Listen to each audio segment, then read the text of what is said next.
السلام علیکم ورحمۃ اللہ وبرکاتہ، نحمدہ ونصلی علی رسولہ الکریم، اما بعد فاعوذ باللہ من الشیطان الرجیم، بسم اللہ الرحمن الرحیم، رب اشرح لی صدری ویسر لی امری واحلل عقدۃ من لسانی یفقہوا قولی، اللہم انی اسألک الثبات فی الامر والعزیمۃ علی الرشد وَأَسْأَلُكَ مُوجِبَاتِ رَحْمَتِكَ وَعَزَائِمَ مَغْفِرَتِكَ وَأَسْأَلُكَ شُكْرَ نِعْمَتِكَ وَحُسْنَ عِبَادَتِكَ وَأَسْأَلُكَ قَلْبًا سَلِيمًا وَلِسَانًا صَادِقًا۔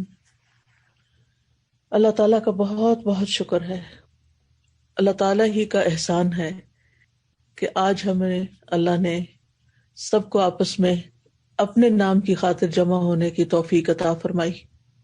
اللہ تعالیٰ اپنی خاطر ہماری اس محبت کو اور ہمارے اس تعلق کو قبول فرمائے، اور ہمیں جس طرح دنیا میں اپنی خاطر ملاتا ہے، ہمیں قیامت کے دن بھی عرش کے سائے تلے جمع کرے۔ میں آپ سب کی بہت شکر گزار ہوں کہ آپ نے یہ وقت نکالا اور میرے اس شوق ملاقات کو پذیرائی بخشی۔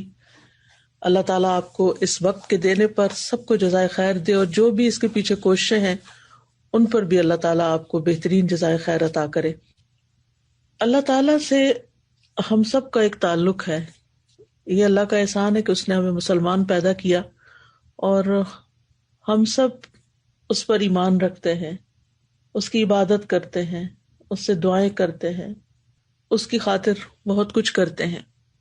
کبھی کبھی سوچتے ہیں کہ واقعی اللہ تعالیٰ کو یہ چیزیں پسند بھی آ رہی ہیں کہ نہیں، اور ہم کہاں کھڑے ہیں، اور کیا جو ہم کر رہے ہیں وہ کافی ہے ہمارے لیے، یا اللہ سبحانہ تعالیٰ کو ہم سے اس سے زیادہ بھی کچھ مطلوب ہے، یا ہمیں کچھ اور بھی کرنا چاہیے۔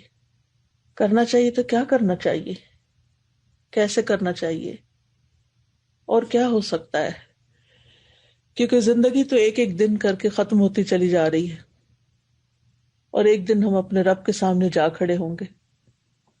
اس دن کا آنا بھی یقینی ہے، اس وقت کا آنا بھی یقینی ہے، اور یہ بالکل سچی بات ہے۔ اس وقت ہماری کیا حالت ہوگی، ہماری کیا پوزیشن ہوگی، وہ کیسی جگہ ہوگی، ہمارے اعمال کیسے ہوں گے، کیا ہمارے پاس کوئی ایسی چیز ہوگی دکھانے کے لیے جو واقعی اللہ تعالیٰ کو خوش کر دے۔ اللہ سبحانہ تعالیٰ ہمیں اس چھوٹی سی زندگی میں واقعی وہ کرنے کی توفیق دے جو اس ملاقات میں ہم اللہ سبحانہ تعالیٰ کی رضا حاصل کر سکیں۔ دنیا میں جب کسی سے ملاقات کرنی ہوتی ہے تو ہم کتنی تیاریاں کرتے ہیں۔ اسی میٹنگ کو مثال لے لیجیے، جن لوگوں نے تیاری کی، کچھ لوگوں نے تو ٹیکنیکل پریپریشن کی، کچھ لوگوں نے ٹیم کو اکٹھا کیا، سب کو انفارم کیا، کچھ نے انیشیٹو لیا، کچھ نے دوسروں کو انفارم کیا، مختلف طرح کی تیاریاں ہوئی تاکہ ہم بھرپور طریقے سے میٹنگ کر سکیں اور اس میٹنگ کو ہم کامیاب بنائیں۔ یہ میٹنگ تو ایک تھوڑے سے وقت کے لیے ہے، اور پھر ایک انسان کے ساتھ ہے جو ہماری طرح کا ہے، تو وہ میٹنگ اور وہ ملاقات جو اللہ سبحانہ تعالیٰ کے ساتھ ہے، اس کی تیاری کے لیے ہم کتنے فکر مند ہوتے ہیں، اور واقعی جینولی اس میٹنگ کی کامیابی کے لیے کتنی کوشش کرتے ہیں۔ ہم سب کو اس کے لیے فکر مند ہونے کی ضرورت ہے۔ اللہ سبحانہ تعالیٰ ہمیں اس دن رسوا نہ کرے، وہ ہم سے اس دن ناراض نہ ہو، وہ ہم سے غضبناک نہ ہو، وہ ہمارے گناہوں کو ڈھانپ دے، ہماری کوتاہیوں سے درگزر فرمائے۔ تو جو کچھ بھی ہم کر رہے ہیں اس کا مقصد اور اس کی غرض یہی ہونی چاہیے کہ اس ملاقات میں ہم نے اس طرح اللہ کے سامنے پیش ہونا ہے، اور اپنے اعمال اس طرح پیش کرنے ہیں کہ اللہ سبحانہ تعالیٰ دیکھے تو خوش ہو جائے اور کہے کہ جا اے بندے، میں تجھ سے راضی، رضی اللہ عنہم ورضوا عنہ راضیۃ مرضیہ۔ تو اس کے لیے ہم جو کچھ بھی کر رہے ہیں ان چیزوں میں ہمیں کچھ چیزوں کو بہت اہمیت دینی ہے اپنی زندگی میں۔ وہ چیزیں آپ کر بھی رہے ہیں، لیکن صرف یاد دہانی کرانی ہے کہ اخلاص کے ساتھ، محبت کے ساتھ کچھ چیزوں کی طرف مزید توجہ کی ضرورت ہے۔ اور جب انسان اللہ سبحانہ و تعالیٰ سے محبت کرتا ہے یا اللہ کی محبت میں کام کرتا ہے تو یقیناً پھر اس کو اللہ کی محبت بھی حاصل ہو جاتی ہے۔ کون سی وہ چیزیں ہیں جن کے ذریعے ہم اللہ سبحانہ و تعالیٰ کی محبت حاصل کر سکتے ہیں؟ ان میں سب سے پہلی چیز اللہ تعالیٰ کا کلام ہے۔ اس دنیا میں اللہ کے کلام یعنی قرآن مجید جیسی کوئی چیز نہیں، کوئی اور چیز نہیں، کیونکہ باقی ہر چیز مخلوق ہے اور قرآن مجید جو ہے یہ اللہ تعالیٰ کا کلام ہے، تو پھر اس جیسی تو کوئی چیز ہو ہی نہیں سکتی نا، اللہ کے کلام کے برابر تو کوئی چیز نہیں ہو سکتی۔ اور جب ہم قرآن پڑھتے ہیں تو ایک طرح ہم ایسے مقام پر ہوتے ہیں کہ جیسے اللہ تعالیٰ ہم سے ہم کلام ہو رہا ہوتا ہے، وہ ہم سے بات کر رہا ہوتا ہے۔ حضرت حسن بن علی رضی اللہ عنہ کہتے ہیں کہ تم سے پہلے جو لوگ تھے وہ قرآن کو اپنے رب کی طرف سے پیغام سمجھتے تھے، بس وہ راتوں کو اس پر غور و فکر کرتے تھے اور دن میں اس پر عمل کرتے تھے۔ تو قرآن پاک سے جو ہمارا تعلق ہے اس میں ہم اپنی راتوں کا جائزہ لیں کہ اس میں قرآن کا کتنا حصہ ہے اور ہمارے دن میں قرآن کا کتنا حصہ ہے، یعنی ہمارے جو 24 آورز ہیں ان میں سے قرآن مجید کے لیے کتنا وقت ہے ہمارے پاس، اور خاص طور پر اس میں غور و فکر کے لیے ہم کتنا وقت دیتے ہیں۔ ایک ہے کورس کرنا، کورس کرنے کے پیچھے کئی نیتیں ہو سکتی ہیں، اس کے پڑھنے کے پیچھے کئی مقصد ہو سکتے ہیں کہ چلے ہم کورس کر لیں گے، شاید ہمیں کسی اسکول میں جاب مل جائے، یا ہم کوئی بچوں کو ٹیوشن پڑھانا شروع کر دیں، یا اور کسی کو بتا سکیں کہ ہاں ہم دین پڑھے ہوئے ہیں، قرآن آتا ہے ہمیں، کئی اور چیزیں یعنی انسان کے دل کے اندر ایسی جگہ بنا لیتی ہیں۔ لیکن بغیر کسی بھی دنیاوی غرض کے، بغیر کسی بھی مقصد کے، حتیٰ کہ کسی کی تعریف اور کسی کے علم میں بھی لائے بغیر ہم قرآن مجید کے ساتھ ایک بہت ہی پرسنل لیول پر کیا تعلق رکھتے ہیں، ہم سب کو اس کے بارے میں سوچنا چاہیے، کیونکہ اللہ کے کلام سے بڑھ کے کوئی اور وسیلہ ایسا نہیں کہ جس سے انسان اللہ سبحانہ و تعالیٰ کے اس طرح قریب ہو سکے جس طرح قرآن مجید کے ذریعے ہو سکتا ہے۔ ابن رجب کہتے ہیں نفلی اعمال میں سے عظیم عمل جس کے ذریعے انسان اللہ تعالیٰ کا تقرب حاصل کر سکتا ہے وہ قرآن کی کثرت سے تلاوت کرنا ہے، اس کو غور و فکر، تدبر اور خوب سمجھ کر سننا ہے۔ تو اس کے لیے آپ عملی طریقے کو اختیار کریں۔ مثلاً ہم میں سے ہر ایک کے پاس اسمارٹ فونز ہیں اور اسی وجہ سے ہم یہاں پر اکٹھے ہیں کہ ہمارے پاس ایک ذریعہ ہے کنیکشن کا۔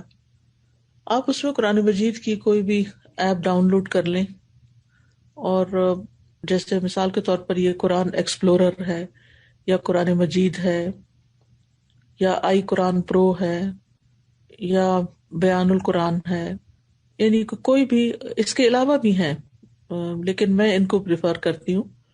تو اس میں نے مختلف ایپس جو ہے مختلف کاموں کے لیے رکھی ہوئی ہیں، جیسے قرآن ایکسپلورر جو ہے وہ میری ڈیلی ریسٹیشن سننے کی ایپ ہے، کیونکہ وہ پھر جہاں میں ختم کرتی ہوں پھر اگلے دن وہیں سے شروع کرتی ہوں، تو اس طریقے پر کرتے کرتے قرآن مجید مکمل ہو جاتا ہے جو سننے والا ہوتا ہے۔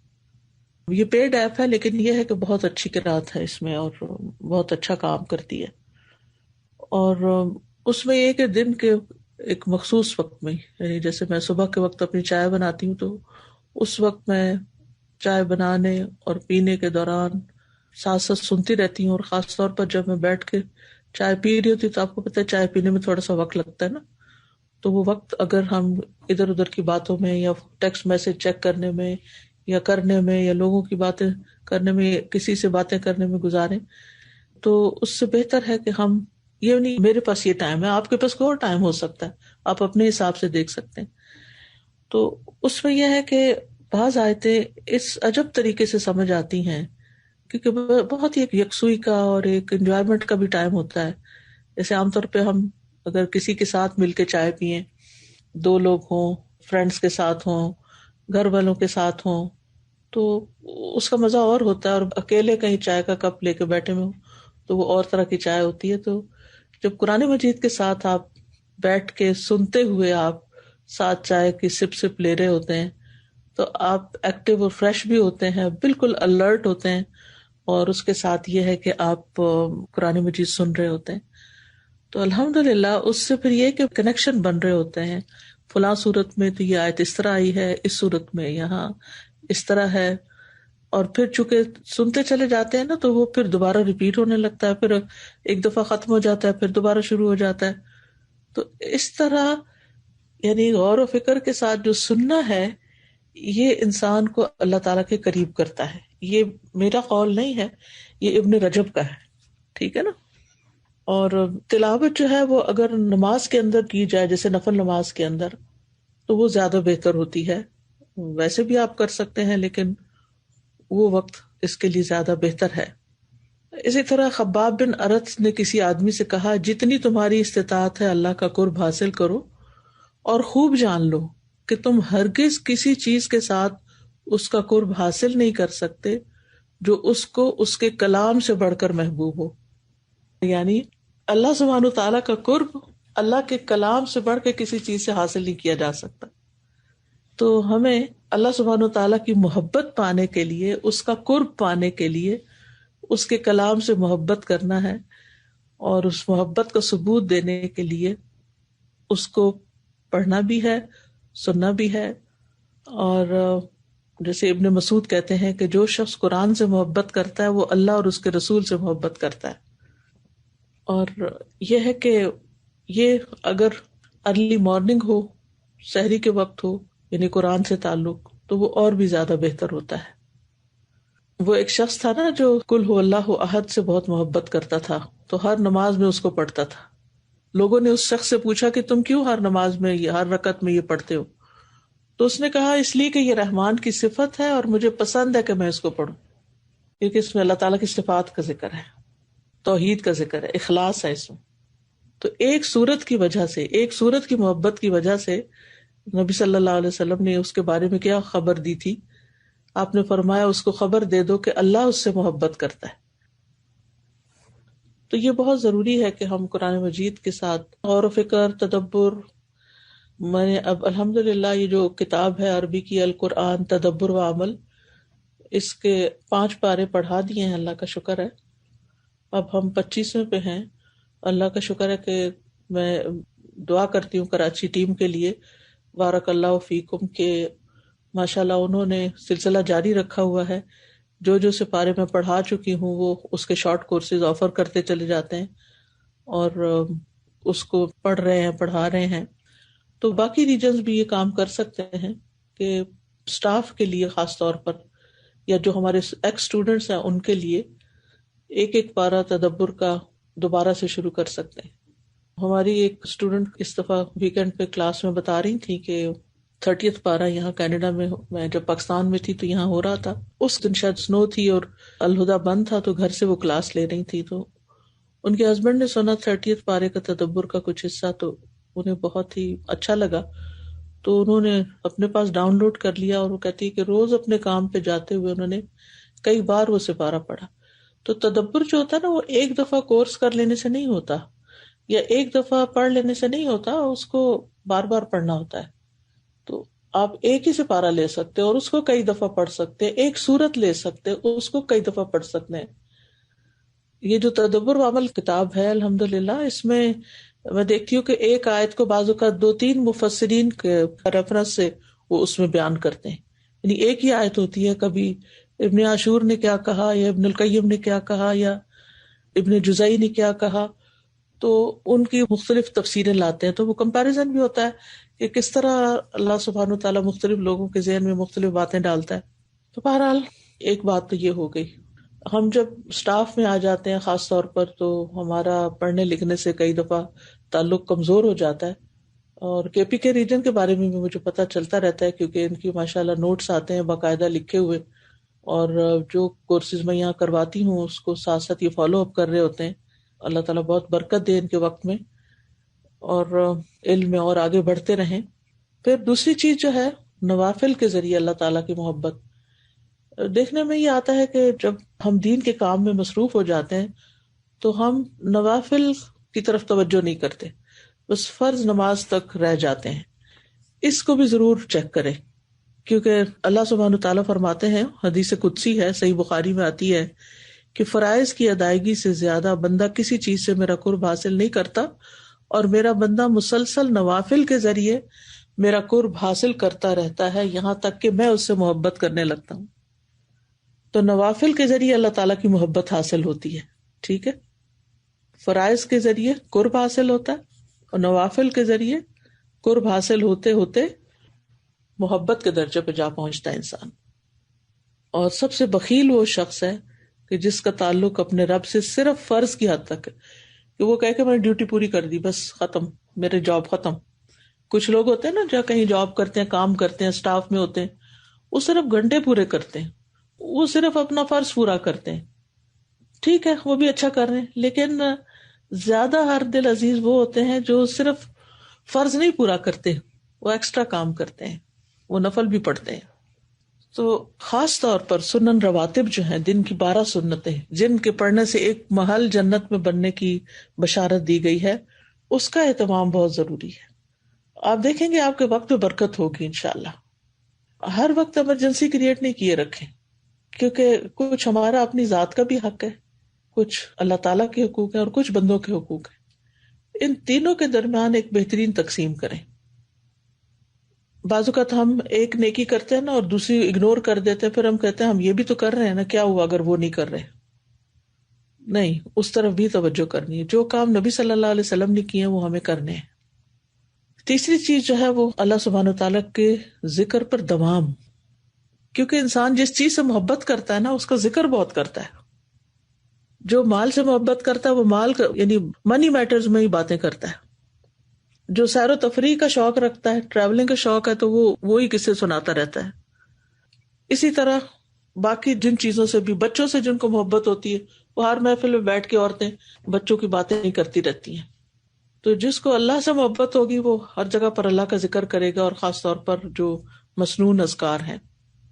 اور ذکر جو ہے اس میں جب تک انسان اللہ کا ذکر کرتا ہے اللہ کی معیت اس کو حاصل ہوتی ہے، اللہ کی مدد حاصل ہوتی ہے. انسان بہت سے اعمال میں سبقت لے جاتا ہے، اور مرتے دم تک یہ جاری رہنا چاہیے. اور اس میں یہ کہ کچھ تسبیحات ہیں جیسے سبحان اللہ و بحمدہ صبح شام 100 بار پڑھنا، جو ہے جیسے ایاک نستعین میں لکھی ہوئی ہے، اس کی فضیلت بھی کہ کس طرح یہ پڑھنے سے انسان کے سارے گناہ معاف ہو جاتے ہیں، چاہے سمندروں کی جھاگ برابر. کتنے گناہ ہم دن میں کرتے ہیں پتہ ہی نہیں چلتا، اللہ تعالیٰ رحم کر دے ہم پر. تو پھر اسی طرح یہ ہے کہ استغفار ہے، ڈیلی استغفار کم از کم 100 دفعہ کرنا چاہیے. درود شریف ہے کہ 10 رحمتیں آتی ہیں، 10 درجے بلند ہوتے ہیں، 10 گناہ معاف ہوتے ہیں. ایک دفعہ درود شریف سے 10 نیکیاں لکھی جاتی ہیں، کتنا اجر ہے. تو مختلف کام کرتے ہوئے اپنے پابندی کریں مختلف اذکار کے اوپر. آیت کریمہ ہے، لا حول ولا قوت الا باللہ کی کثرت ہے، تو یہ اذکار اپنے لیے لازم کر لیں. پھر اسی طرح یہ ہے کہ صرف ظاہر میں، صرف پبلک میں نہیں، تنہائی میں اللہ کو بہت یاد کریں. یعنی ذکر کریں لیکن تنہائی میں اللہ کو بہت یاد کریں، جس میں انسان کی رات ہوتی ہے، رات کا آخری حصہ ہوتا ہے. اور تنہائی میں اللہ کے خوف سے رونا بھی آنا چاہیے ہمیں. 7 لوگ جن کو قیامت کے دن اپنے عرش تلے اللہ تعالیٰ جگہ دے گا، ان میں سے ایک وہ ہوگا جو تنہائی میں اللہ تعالیٰ کو یاد کرتا ہے. اور اللہ تعالیٰ کی یاد میں چاشنی اس وقت پڑتی ہے جب اللہ تعالیٰ کی معرفت ہوتی ہے. تو اللہ تعالیٰ کے نام اور صفات جاننا اور اس کے مطابق عمل کرنا جو ہے یہ بھی بہت ضروری ہے. اور پھر اللہ سے محبت کرنے والوں کی مجلس میں بیٹھنا، ذکر کی مجالس میں شریک ہونا. پھر نیکی اور اطاعت اور خیر اور بھلائی کے کاموں میں ایک دوسرے کی مدد کرنا. ویلفیئر کے جتنے بھی کام ہیں اس میں ایک دوسرے کی سپورٹ بننا، ایک دوسرے کا ساتھ دینا، ایک دوسرے کو آگے بڑھانا. اور پھر آخری بات یہ کروں گی کہ صرف کچھ کرنے سے ہی کام نہیں بنتا، کچھ چیزیں چھوڑنی بھی پڑتی ہیں زندگی میں، کچھ چیزوں کو چھوڑ دینا چاہیے. اور اس میں یہ ہے کہ دل کو ہر اس بیماری سے بچانا چاہیے جو اللہ کی محبت میں حائل ہو. دل کا مسلسل جائزہ لیتے رہنا چاہیے کہ دل کی کنڈیشن کیا ہے اس وقت. خاص طور پر ریاکاری، خود پسندی، دکھاوا، یہ ایسے چور ہیں جو اندر گھس جاتے ہیں، پتہ بھی نہیں چلتا کتنی تباہی کر گئے ہیں. اسی طرح لوگوں سے بغض، حسد رکھنا، کوئی پتہ نہیں زندگی کتنی ہے، کب چلے جانا ہے. کیا اپنے سینے میں بغض اور حسد لے کے جائیں گے، نفرتیں لے کر جائیں گے. اسی طرح غرور اور تکبر اپنے آپ کو بڑی چیز سمجھنا، اور جتنے بھی حرام کام ہیں، یہ تو چند چیزیں ہیں، یعنی دین کا کام کرنے والوں کے اندر خاص طور پر یہ چیزیں آ جاتی ہیں. لیکن یہ ہے کہ جتنی بھی ایسی چیزیں ہیں جو انسان کے نیک اعمال کو برباد کرنے والی ہیں، ان سب چیزوں سے بچنا جو ہے وہ بہت ضروری ہے. کیونکہ جب تک علاج کے ساتھ پرہیز نہ کیا جائے اس وقت تک بات نہیں بنتی. تو اللہ سبحانہ تعالیٰ سے دعا ہے کہ اللہ تعالیٰ ہمیں واقعی کچھ کرنے کی توفیق دے، اس چھوٹی سی زندگی میں ہم اس کو راضی کر جائیں. ہمیں توفیق دے کہ ہم گناہوں کے قریب بھی نہ جائیں، کیونکہ جب انسان گناہوں کے قریب جاتا ہے تو پھر ان میں پڑ بھی جاتا ہے. اپنے دلوں کو مرنے نہ دیں.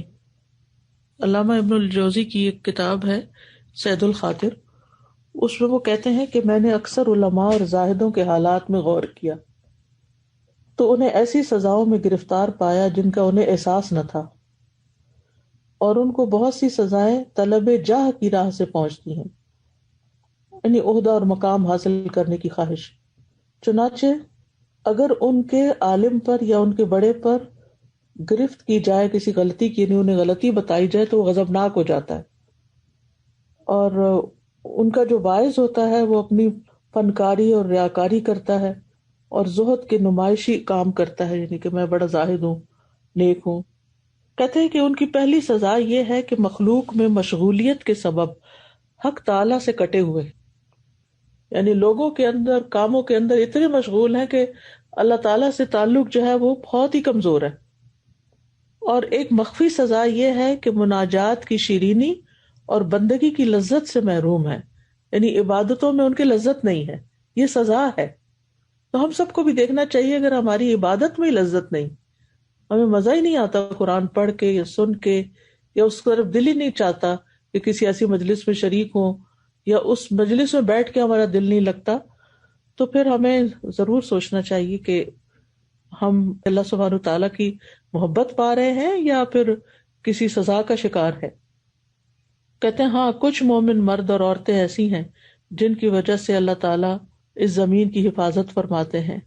ان کے باطن ظاہر جیسے ہیں بلکہ اور زیادہ روشن ہے، ظاہر سے بھی باطن روشن ہے. ان کے راز علانیہ جیسے ہیں بلکہ اور پاکیزہ ہیں. ان کی ہمتیں ثریا تک ہیں بلکہ اس سے بھی بلند ہیں. اگر ان کو پہچان لیا جائے تو بیس بدل دیتے ہیں، اگر ان کی کرامت دیکھ لی جائے تو انکار کر دیتے ہیں. لوگ تو اپنی غفلتوں میں پڑے ہیں اور یہ میدان سر کیے جاتے ہیں. زمین کا گوشہ گوشہ ان سے محبت کرتا ہے، آسمان کا چپا چپا ان سے مسرور ہوتا ہے.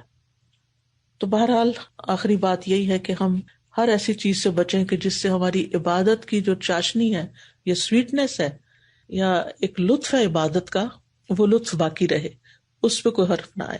اور اگر وہ کم ہونے لگے تو فوراً چوکنے ہو جائیں کہ کہیں کچھ گڑبڑ ہو رہی ہے، کہیں میں کوئی تاہی کر رہی ہوں جس کی وجہ سے مجھے یہ سزا مل رہی ہے. یعنی یہ ایک سزا ہے کہ انسان کی عبادت میں لذت نہ رہے. تو بہرحال ہم اللہ تعالیٰ سے دعا کرتے ہیں کہ اللہ سبحانہ تعالیٰ ہمیں اپنی محبت عطا کرے. اللہم انی اسألک فعل الخیرات وترک المنکرات وحب المساکین وان تغفر لی وترحمنی وَإِذَا أَرَدْتَ فِتْنَةَ قَوْمٍ فَتَوَفَّنِي غَيْرَ مَفْتُونٍ أَسْأَلُكَ حُبَّكَ وَحُبَّ مَن يُحِبُّكَ وَحُبَّ عَمَلٍ يُقَرِّبُ إِلَى حُبِّكَ. میرے لیے تو آپ کی باتیں بہت ہی آئی اوپننگ ہے، کیونکہ میں جس وقت میٹنگ شروع ہوئی میرے فادر آئی سی یو میں ہیں ہاسپٹل میں وہاں پر موجود تھی. پچھلے ایک ہفتے سے استاذہ میں ہاسپٹل میں دیکھ رہی ہوں کہ زندگی کیا ہے، اتنی بے ثباتی کا احساس. میرے فادر ماشاءاللہ حافظ قرآن ہیں، لیکن اس وقت ان کو پارکنسنز اور دوسرے ایسے پرابلمز ہو رہے ہیں کہ وہ he can't recite any thing. میں ان کو بار بار یاد کراتی ہوں، سورۃ فاتحہ یاد کراتی ہوں، الحمدللہ سبحان اللہ کہتی ہوں، وہ منہ سے نہیں بول پاتے. تو میں ان کو دیکھتی ہوں تو سوچتی ہوں کہ یہ جو وقت انہوں نے زندگی میں جتنے حفظ میں گزارا، جو پڑھا، وہی وقت تھا ان کے پاس. اور مجھے اپنے لیے لگتا ہے کہ میرے لیے زندگی کا ایک ایک لمحہ کتنا زیادہ قیمتی ہے، نہ جانے مجھے کل کیا ہو جائے. ایک تو یہ بات. دوسری بات جو ہے وہ آپ نے جو ایپ کی بات کی، تو میں ایک ایکسپیرینس شیئر کرنا چاہوں کہ مجھے ان ایپس کی صحیح قدر اپنے ایک سفر کے دوران ملی. ہم آ رہے تھے ڈیوو کے اسٹیشن پہ تھے، تو ہم نے کہا کہ چلیں یہاں جو لوگ بیٹھے ہیں نا ان کو کچھ کارڈز ڈسٹریبیوٹ کرتے ہیں. تو استغفار کا الحمدللہ کا کارڈ تھا، ہم نے رینڈملی جا کے سب کو دینے شروع کیے. کچھ نے لے لیے، کچھ نے کہا ہمارے پاس ہے. کارڈ ڈسٹریبیوٹ کر کے ہم آ کے بیٹھ کے دعا کی یا اللہ یہ پڑھ بھی لیں. ایک خاتون میرے پاس آئی, آگے کہنے لگی کہ آپ مجھے لگ رہا ہے کہ میرا مدد کر سکتی ہیں, اور ان کے اتنے خاندانی مسئلے مسائل وہ جو پرابلمز وہ مجھ سے بتانے لگی. تو میں نے ان کو کہا کہ اچھا میں آپ کو دعائیں بتاتی ہوں. کہنے لگی آپ مجھے لکھ کے دے دیں. اب نہ وہاں میں لکھ سکتی تھی سب. مجھے اچانک خیال ہے کہ الحمدللہ دعا کیجیے ایپ جو ہے وہ ہے وَإِيَّاكَ نَسْتَعِينُ ہے. میں نے ان کو کہا آپ کے پاس نیٹ ہے؟ کہنے لگی ہاں وہ تو ہے. استاذہ دیر اینڈ دین ریوو کے اسٹیشن پہ بیٹھے ہوئے میں نے ان کو کہا اپنا اسٹور کھولیں موبائل کا. وہ کھولا, ان کو میں نے ڈاؤن لوڈ کروائی, دعائیں پڑھائی. شی واز سو ہیپی, کہہ رہی تھی میرے پاس خزانہ آ گیا. مجھے اس دن احساس ہوا, اور خاص طور پہ کووڈ میں مجھے یہ بہت زیادہ احساس ہوا. اتفاق ایسا ہے کہ جب ہم اسٹال سے جتنی چیزیں تھیں نا وہ اٹھانی تھی, میں اٹھا نہیں سکی. میری اپنی کتابیں کئی لوگوں نے لے لی, تو میں سوچتی تھی کیا کروں گی, ایک دم سب کچھ بند ہو گیا. لیکن الحمدللہ ایپ میں ہر چیز موجود ہے. تو ایک ایک ایپ ہمیں کھولنی چاہیے اور اس کو دیکھنا چاہیے کہ کتنا بڑا خزانہ ہے. اور بلکہ میں آپ سب سے کہوں گی کہ اپنے اپنے موبائل چیک کریں, کیا آپ کے موبائلز میں الہدا کی ساری ایپ موجود ہیں, اور کیا آپ کو ان کے نام معلوم ہے. جیسے قرآن فار آل ہے, قرآن ان ہینڈ ہے, لرن قرآن ہے, ایاک نستعین ہے, قرآنی اور مسنون دعاز ہیں, دعائیں کی ایپ ہے. کیونکہ ہر وقت ہمارے پاس موبائل تو رہتا ہے, سوتے جاگتے اٹھتے بیٹھتے سفر حضر پہ ہر جگہ یہ ہمارے پاس ہوتا ہے. تو اگر ہمارے ہاتھوں میں یہ چیزیں ہوں گی تو کسی بھی وقت جہاں بھی ہمیں کوئی انتظار کرنا پڑے گا تو فوراً ہی ہم اس کو کھول کے تو اپنا پڑھنا شروع کر دیں گے. ویسے تو قرآن مجید اٹھا کے ہم گھبراتے ہیں کہ سفر میں ہو یا کہیں بے ادبی نہ ہو, لیکن موبائل میں تو کھول کے اپنے اسکاف کے ساتھ رکھ کے آرام سے اس کو جتنی چاہے تلاوت کریں, لیکچر سنیں, دعائیں پڑھیں. یعنی کہ ایک کام کر رہے ہوں تو فوراً اس کو سوئچ کر کے, جیسے جمعے کے دن آخری گھڑیاں ہوتی ہیں, دعائیں قبول ہوتی ہیں, سورج غروب ہونے سے پہلے کچھ دیر بیٹھ جائیں اگر ہم کہیں ایسی جگہ پر ہیں کہ ہمارے پاس کچھ بھی نہیں, صرف ہمارا موبائل ہے, تو ہم جو بھی کوئی کام کر رہے ہیں, مثلا میسیجز چیک کر رہے ہیں یا ای میل, یا کہیں خیال آتا ہے کہ تو دعائیں مانگنے کا ٹائم ہے, تو ہم فوراً دعاؤں کی ایپ کھولیں اور ایک ایک دعا ٹھہر ٹھہر کے پڑھیں اور اللہ تعالیٰ سے مانگنا شروع کر دیں. معلوم نہیں کون سی دعا قبول ہو جائے, اور پھر اس کے بعد یہ کہ اس سے ہماری زندگی بدل جائے. تو اللہ سبحانہ تعالیٰ ہمیں اس کی توفیق عطا فرمائے. یہ نیلوفر نے جو بات کی بہت ہی اچھی بات کی, اور اتنا دل سے احساس ہوتا ہے, اور الہدا کے لیے, آپ کے لیے, پوری ٹیم کے لیے دل سے دعائیں نکلتی ہیں. وہ پچھلے دنوں میری مدر ان لا کی کووڈ سے ڈیتھ ہو گئی, اور استاذہ ہم ایک ایسے آئسولیشن ہاسپٹل میں تھے کہ جہاں پر پورا جیسے ہاسپٹل ایسا تھا کہ اس کو سیل کیا ہوا تھا.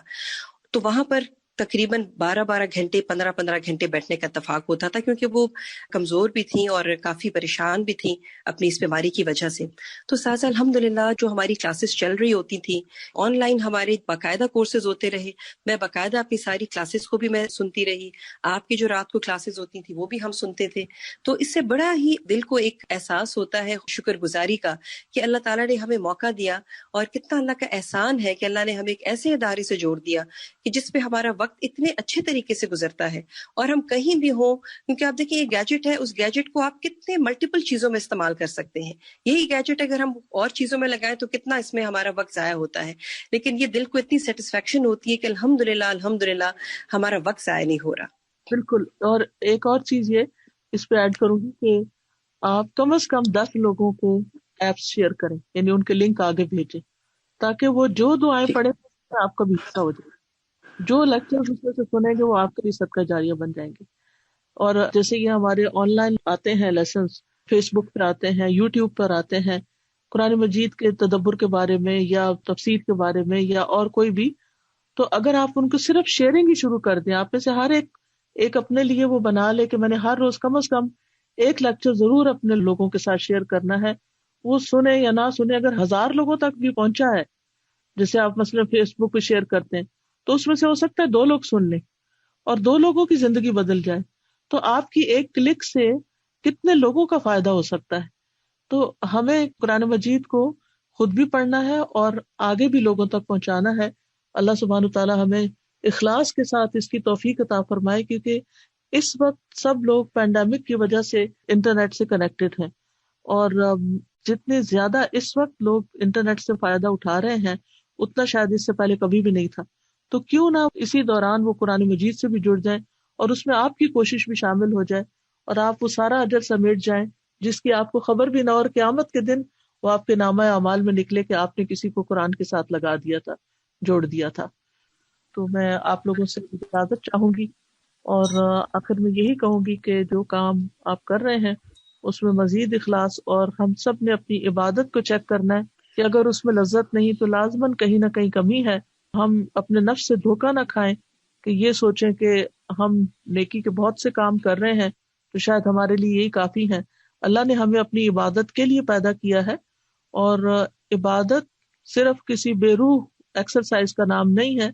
عبادت میں اللہ تعالیٰ کے ساتھ ایک کنیکشن کا محسوس ہونا، ایک محبت کا محسوس ہونا بڑا ضروری ہے، اور ہم اپنے دلوں کا مسلسل جائزہ لیتے ہیں تاکہ اللہ سبحانہ وتعالیٰ کے ساتھ ہمارا ایک تعلق دنیا میں بھی اور آخرت میں بھی قائم رہے.